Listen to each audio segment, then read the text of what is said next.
North Africa is one of the great crossroads of human history. For thousands of years, its coasts have faced the storms of the Mediterranean, while its inland mountains and deserts have guarded ancient peoples who refused to disappear. Empires came with banners, steel, and scripture. Yet beneath every conquest, beneath every foreign capital and imported language, an older foundation remained: an indigenous civilization rooted in the Atlas Mountains, the Sahara's edge, and the fertile valleys of the Maghreb. This is the story of the Berbers, the Amazigh, the first known architects of North African identity, and the people whose origins stretch far beyond the rise of Carthage, far beyond Rome, and even beyond the arrival of Islam. But this is not a simple tale of survival. It is an epic history of resistance and adaptation, of tribes becoming kingdoms, of warriors becoming governors, of ancient beliefs transforming into new faiths, and of revolts that shattered the control of one of the world's most powerful caliphates. And in this story, the Amazigh do not stand on the margins of history, they stand at the center of it. This video is part one of a two-part series. In this chapter, we will travel from the earliest written references to the peoples of the western deserts, through the age of Phoenician colonization, the rise of Carthage, the expansion of Rome, and the slow transformation of the Maghreb into a battlefield of religions, armies, and empires. And we will end with a turning point so violent and so decisive that it permanently changed North Africa. The great Berber revolt of the 8th century, when Amazigh armies rose like a storm and shattered Umayyad authority across the region. To understand how such a revolt could happen, we must begin before the great cities, before the famous generals, before the maps drawn by conquerors. We must begin with the land and with the names that ancient powers gave to the people who lived beyond their borders.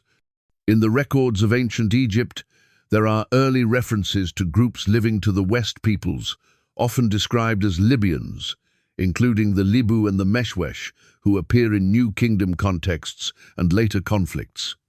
The Egyptians saw them as a Western force, sometimes raiders, sometimes allies, and sometimes enemies, marching in great coalitions.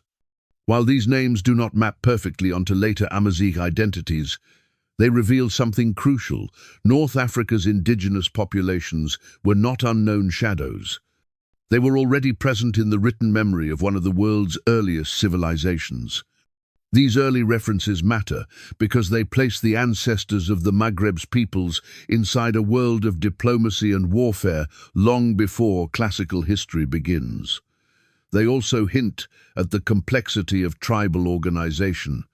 The Egyptians emphasized kinship structures, alliances, and shifting identities, suggesting that even in the 2nd millennium BCE, the Western peoples were not a single tribe, but a network of groups capable of mobilizing, migrating, and fighting at scale. Yet written sources from Egypt are only one doorway. Another doorway is archaeology, the silent evidence of burials, rock art, tools, and ancient settlements scattered across North Africa. The Sahara itself, now a vast desert, was once greener. Human communities moved through it, left paintings on stone walls, carved symbols into cliffs, and built early lifeways that connected the Mediterranean world to sub-Saharan Africa. In this environment, identities were shaped not by borders but by movement, by seasonal cycles, trade routes, and survival in harsh terrain. Over centuries, these populations spread and diversified. Some lived along the coast, others settled in mountain valleys. Others moved through desert corridors, forming networks that could trade gold, salt, animals, and knowledge across vast distances. And slowly, across these lands, the foundations of Amazigh culture formed language families, clan structures, and a relationship to territory that would remain powerful even when foreign empires tried to redraw the world. By the 1st millennium BCE, the Mediterranean entered an age of expansion. The great seafaring traders of the Levant, known to history as the Phoenicians, began to establish colonies across the North African coast. Their outposts were not only trading stations, they were seeds of the empire, and among them, one city would become legendary, Carthage. Carthage was founded by Phoenician settlers from Tyre, traditionally dated to 814 BCE, and known in its own language as Carthage, New City. From a colony, it evolved into a major maritime and commercial power, dominating large parts of the Western Mediterranean. But Carthage did not rise alone. It grew in a land already inhabited by indigenous peoples, Amazigh communities, whose territories extended beyond the coast into the interior. The relationship between Carthage and these indigenous groups was not a single story. It was a long, complex interaction of trade, conflict, alliance, intermarriage, and political transformation. Carthage needed food, horses, manpower, and security beyond its walls. The indigenous peoples held land, local power, and knowledge of the terrain. And as Carthage expanded its influence, the Amazigh world became entangled with Punic civilization. Over time, this interaction created hybrid landscapes, coastal cities shaped by Phoenician culture, and interior regions where indigenous kings and chiefs could rise by controlling trade and negotiating with foreign powers. Carthage relied heavily on mercenary armies, often recruiting from North Africa and Iberia. In this way, Amazigh warriors became part of Mediterranean warfare, fighting not only for their own tribes, but inside the armies of a rising empire. Then came Rome. The conflict between Carthage and Rome would become one of the most famous struggles in ancient history, the Punic Wars, and North Africa became a battlefield where the fate of the Mediterranean would be decided. The Amazigh peoples were not passive spectators. They were key players, often forced to choose between competing giants, sometimes exploited, sometimes empowered, and sometimes rising as kings in their own right. One of the most important Amazigh-linked kingdoms of this era was Numidia. In the shadow of Rome and Carthage, Numidian leaders learned to play imperial politics like a deadly game. The most famous early figure was Massinissa, who allied with Rome during the later stages of the Second Punic War and helped reshape the balance of power in North Africa. Numidia's cavalry became a strategic asset, and its kings became central to Roman plans in the region. But Rome's friendships were rarely permanent. When Rome no longer needed allies, it often turned them into subjects. The Juguthine War, in the late 2nd century BCE, exposed the brutality of Roman expansion and the corruption of Roman politics. Jugurtha, king of Numidia, fought Rome in a conflict that revealed both the strengths and limits of indigenous resistance against the Republic's military machine. The war became famous not only for its battles, but for its lesson. Rome could be delayed, embarrassed, and bloodied, but it was relentless. And with Carthage destroyed and Numidia weakened, the Roman grip tightened. Roman Africa became a land of cities, roads, farms, and legions. The Maghreb, once dominated by indigenous networks and Punic influence, was reorganized into provinces. Yet Rome never truly controlled all of it. The coastal plains could be governed, taxed, and urbanized. But the mountains and deserts remained arenas of local autonomy, tribal power, and periodic rebellion. In this world, Amazigh identities continued to evolve. Some communities became deeply Romanized, joining imperial structures. Others resisted, retreating into terrain where legions struggled to maintain permanent dominance. And others lived in between, negotiating, adapting, and surviving through shifting centuries. This Roman period produced one of the most influential thinkers in Christian history, Augustine of Hippo, Bishop of Hippo Regius in Roman Africa. His world was shaped by the complex mix of cultures in North Africa, Latin institutions, local identities, and ongoing social tensions that would later erupt into religious conflict. But even Rome was not eternal. By the 5th century, the Vandals' Germanic warriors crossed into North Africa and seized key territories. The Roman order fractured, cities changed hands, power shifted, Later, the Byzantine Empire attempted to reconquer and restore imperial control, but governance was fragile, stretched thin across distance and internal instability. And then, from the east, a new power arrived, one driven not only by armies, but by faith. The arrival of Islam in North Africa in the 7th century was not a single event. It was a long, grinding process of conquest, alliance, resistance, and transformation. Arab armies moved westward, confronting Byzantine strongholds and indigenous communities. Some Amazigh groups fought fiercely, others negotiated, some adopted the new faith quickly. Others resisted for generations. A legendary figure of resistance in North African memory is Queen Dihya, often called Al-Kahina, who is described in later historical traditions as leading Amazigh forces against Arab expansion. Accounts of her life and identity vary widely, and much of the narrative comes from later historians such as Ibn Khaldun, written centuries after the events, blending history, political memory, and myth. Yet regardless of how much is legend, her story represents something real, the fact that Arab conquest met serious resistance, and that the Amazigh were not simply conquered, they were engaged in a struggle over the future of the Maghreb. As Arab rule expanded, North Africa was integrated into the Umayyad Caliphate. Governors ruled from centers like Kairouan. Taxes were collected, armies were raised. And over time, Islam spread among Amazigh populations. But conversion did not always mean equality. In many cases, newly converted Amazigh Muslims were still treated as second-class subjects. Complaints arose over taxation, governance, and the practice of taking slave tribute policies that contradicted Islamic law's principles of equality among Muslims. Such pressures build like heat beneath the surface. And then, the surface broke. In the early 8th century, the Maghreb erupted. The Great Berber Revolt, also known as the Carthagite Revolt of 740–743, was a massive uprising across North Africa against Umayyad authority. It began in the west and spread like wildfire, driven by anger at oppressive policies and fueled by religious and political movements that challenged the legitimacy of Umayyad rule. This was not a small rebellion, it was a civil war that reshaped the region. Amazigh armies defeated Umayyad forces in major engagements, turning governors into fugitives and turning imperial claims into smoke.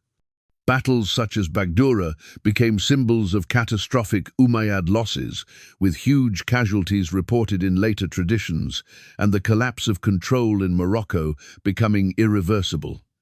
The revolt was not just a military event, it was a declaration. The Amazigh could not be ruled permanently as subjects, even under the banner of a shared religion. They would accept Islam, but they would not accept humiliation. They would enter the Islamic world, but on their own terms. And this is where Part 1 reaches its climax, because after the Great Revolt, North Africa would never again be governed as a simple western province of an Eastern empire.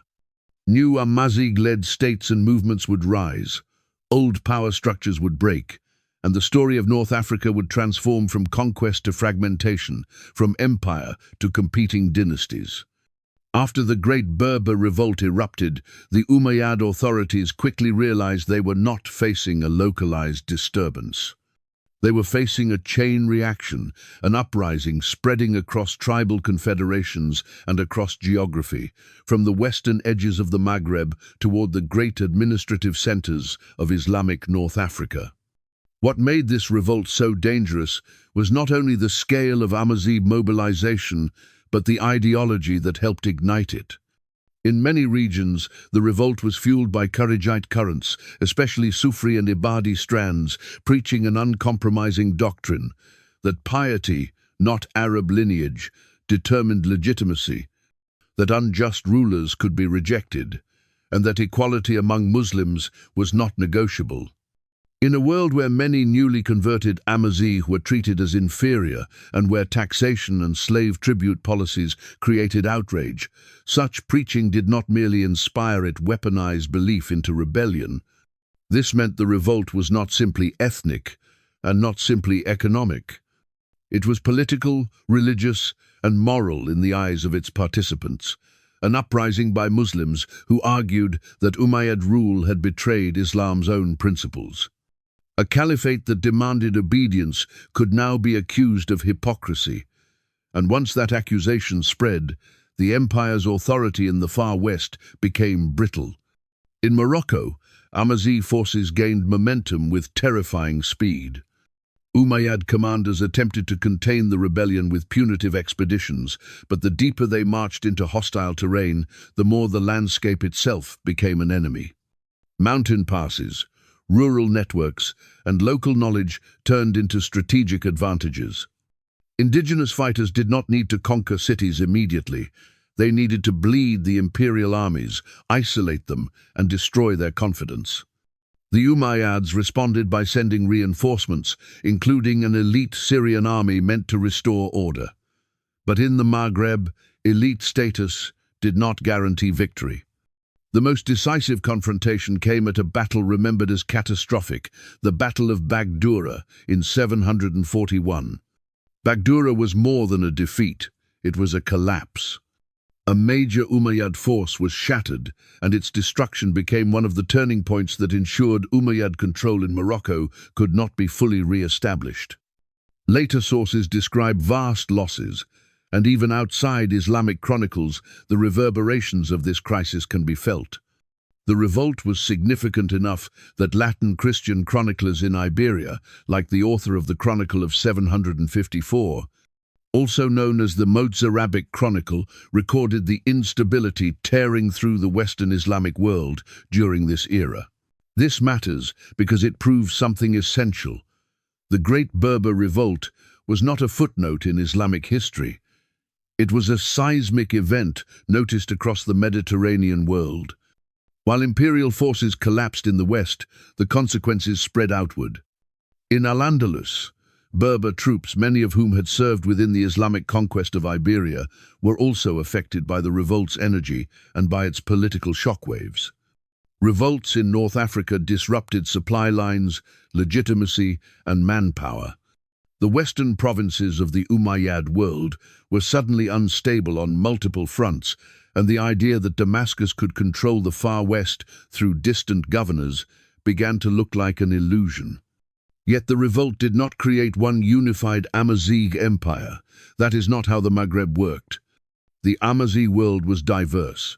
Tribal confederations, local kingships, and regional power centers each had their own interests.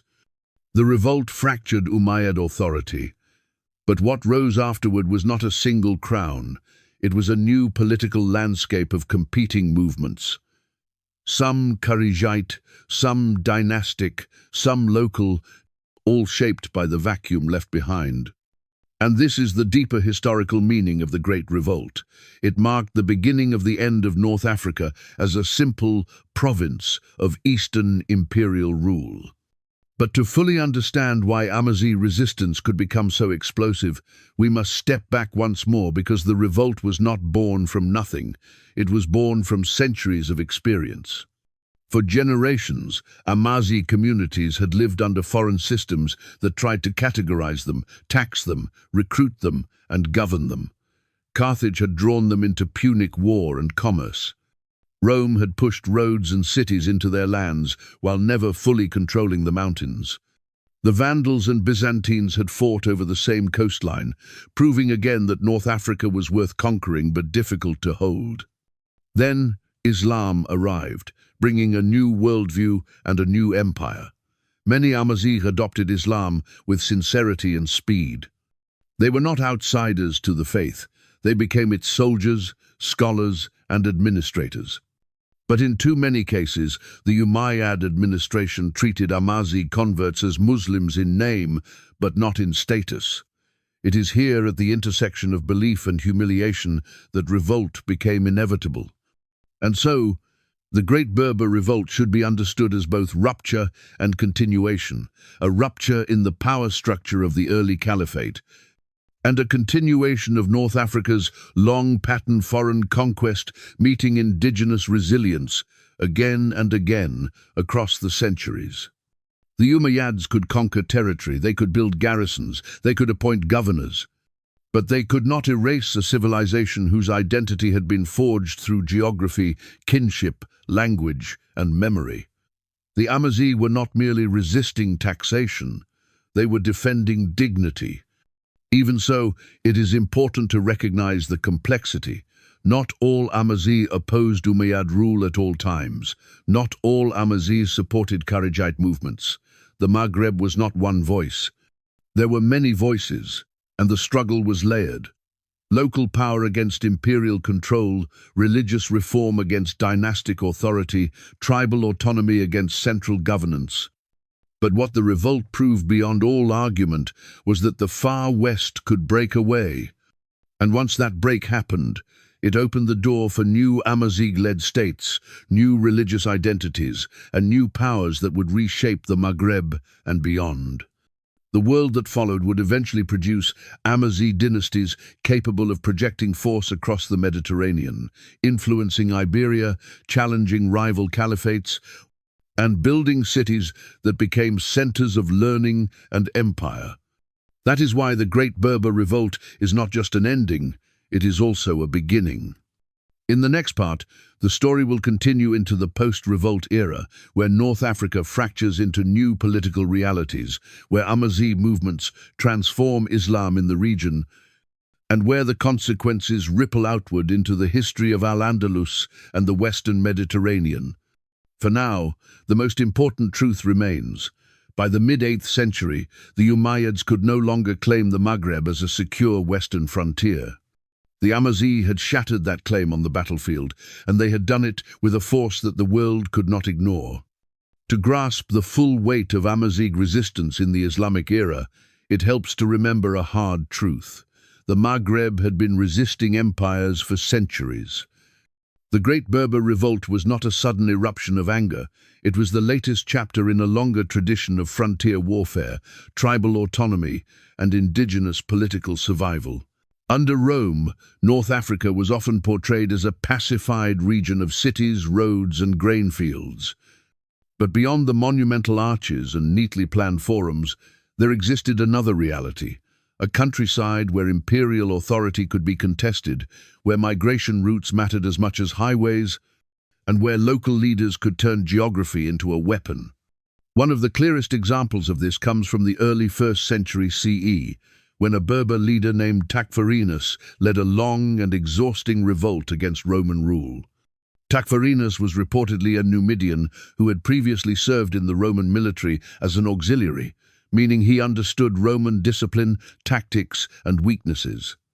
Instead of meeting legions in a single decisive battle, he relied on a strategy of raids, mobility, and attrition, drawing on tribal networks and knowledge of terrain to stretch Rome's forces thin over years of conflict.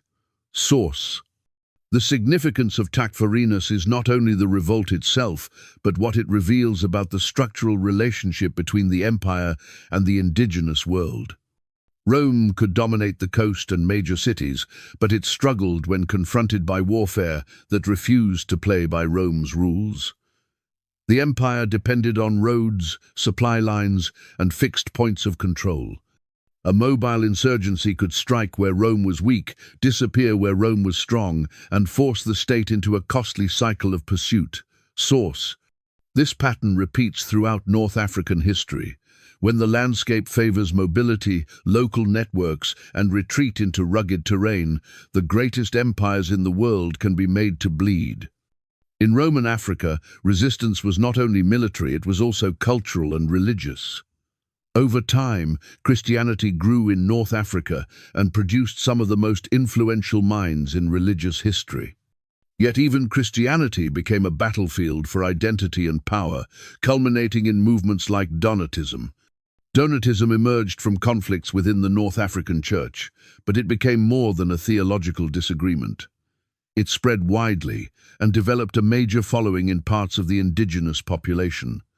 Some accounts emphasize its strength among Berber communities, and it became deeply embedded in local religious life for generations. Source: what matters here is not a modern argument over doctrine. What matters is the deeper historical implication. Even within an imperial religious framework, North Africa produced movements that challenged authority, claimed moral legitimacy, and mobilized large populations against centralized power. In a sense, Donatism foreshadowed later patterns. The Great Berber Revolt would also combine faith with rebellion. Just as Donatists challenged the established church and its relationship with imperial power, Kharijite-inspired Amazigh rebels would later challenge Umayyad authority while claiming to defend Islam's true principles. This is the rhythm of North African history. Empires arrive with systems administrative, military, religious, and the indigenous world responds not only with resistance, but with reinterpretation. The Amazigh do not simply reject external influence, they absorb it, transform it, and use it to build new identities and new power structures. And when empires weaken, the Maghreb does what it has always done. It fractures into new political forms. After Rome declined, and after Byzantine authority faltered, indigenous kingdoms and tribal coalitions expanded across regions that imperial forces could no longer hold. The very word Maori, which later fed into medieval European terms like Moors, points to the long presence of Berber peoples in the Western Maghreb and their visibility to outsiders.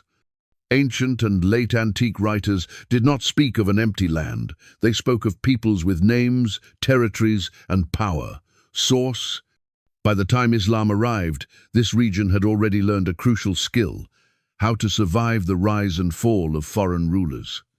That is why the Islamic conquest of North Africa must be understood as a confrontation between a rapidly expanding imperial system and a deeply rooted local civilization. The Arab armies brought new structures and a new faith. But the Amazigh were not a blank slate. They were a mosaic of tribes, confederations, and communities shaped by millennia of adaptation. When many Amazigh accepted Islam, they were not surrendering identity. They were entering a wider world. They became soldiers in the armies that pushed into Iberia. They became administrators and commanders. But when the Umayyad state treated them as inferior, when taxation and slave tribute policies violated the idea of Muslim equality, it triggered a familiar response. Amazigh society had a long memory of what exploitation looked like. And so, when the Great Berber Revolt exploded, it carried the same energy as older rebellions, the refusal to be permanently governed as a conquered people. Rome left behind cities that still rise from the earth, like stone ghosts' planned grids, triumphal arches, forums, and theaters that testify to how deeply imperial urbanism penetrated the Maghreb. Yet even these Roman cities existed within an indigenous landscape, and indigenous communities lived alongside them, worked within them, and sometimes rejected them. And now, the story must return to the aftermath of the Great Berber Revolt, because the revolt did not simply end.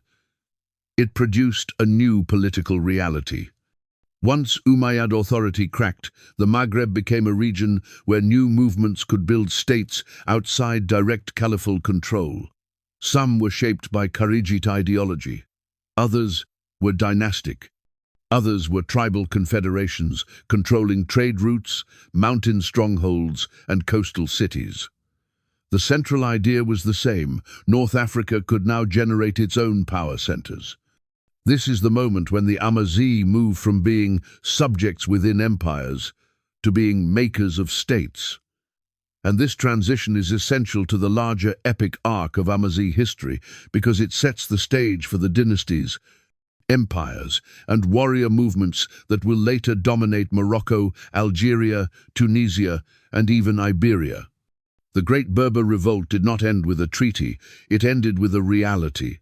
Umayyad power in the far west had been broken, and no governor in Kairouan could simply command Morocco back into obedience. What followed was not silence, but a new age, an age where the Maghreb began to generate its own states, its own capitals, and its own interpretations of Islamic legitimacy. This is the moment when Amazigh history shifts from resistance to statecraft. In the decades after the revolt, multiple political experiments emerged across North Africa. Some were born from Kharijite religious movements that had helped fuel the uprising. Others formed around dynastic legitimacy, tribal alliances, or strategic control of trade routes. The result was a fragmented landscape, but fragmentation did not mean weakness. It meant the center of gravity had moved westward into Amazigh lands. One of the most significant post-revolt formations was the Ibadi Rustamid state of Tahert, located in what is now Algeria. Established in the late 8th century, the Rustamids built a Kharijite-influenced imamate that became a major political and intellectual center in the central Maghreb. The very existence of Tahert proved that North Africa could sustain an Islamic state outside the direct command of the great dynasties in the east. Source: Tahert was not merely a fortress town, it sat in the broader network of Saharan and trans-Saharan movement. In the centuries that followed, Maghrebi power would increasingly depend on what it could control: trade corridors, oases, mountain passes, and caravan routes stretching toward West Africa. At the same time, in Morocco, another major state began to form, one whose origins were tied directly to Amazigh political choice. A figure named Idris ibn Abdallah, known as Idris, arrived in the Maghreb after political upheaval in the Islamic world. He found support among Amazigh groups, including the Araba, and with their backing, he laid the foundations for what is often described as Morocco's first independent Islamic dynasty, the Idrisids. Source: the Idrisid story is crucial because it highlights how the Amazigh agency shaped political legitimacy. Idris I's lineage mattered, but lineage alone was not enough. The Maghreb was not conquered into Idrisid loyalty. It was negotiated into it, through tribal alliances and local interests. Amazigh tribes were not simply ruled, they were kingmakers. While the Rustamids represented one Kharijite-rooted direction, and the Idrisids represented another model based on dynastic and sacred lineage, Morocco also witnessed the rise of an Amazigh confederation that followed a more unusual path, the Barghawata.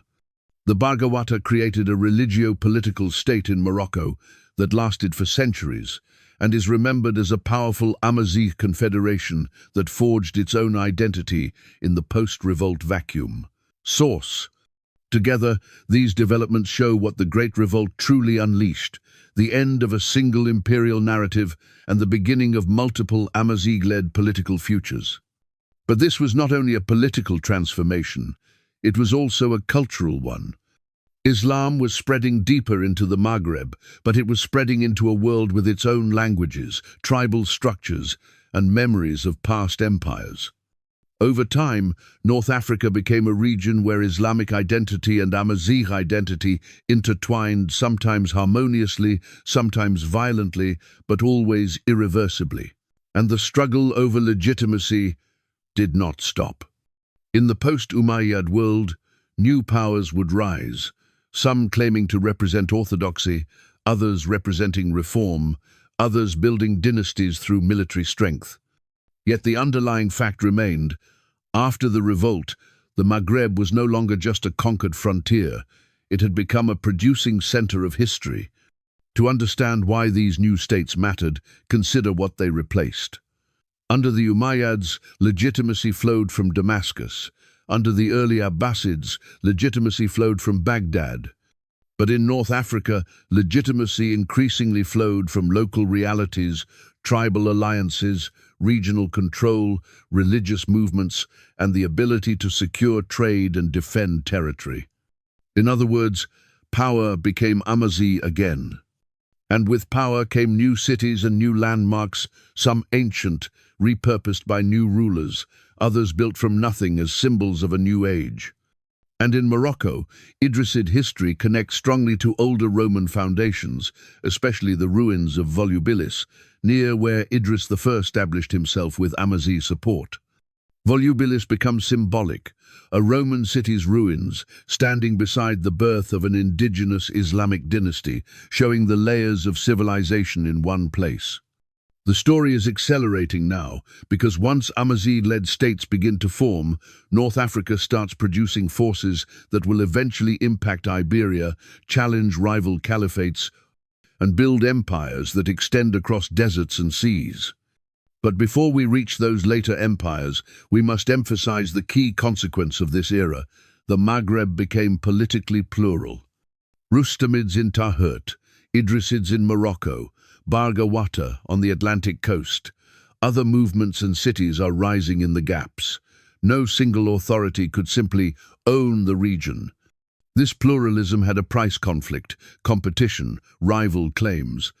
But it also had a powerful result. It created a North Africa that could innovate politically, religiously, and economically. And that innovation is the bridge into the next stage of the story. The Maghreb's growing connection to the Sahara, the rise of desert frontier power, and the transformation of Amazigh identity into empire.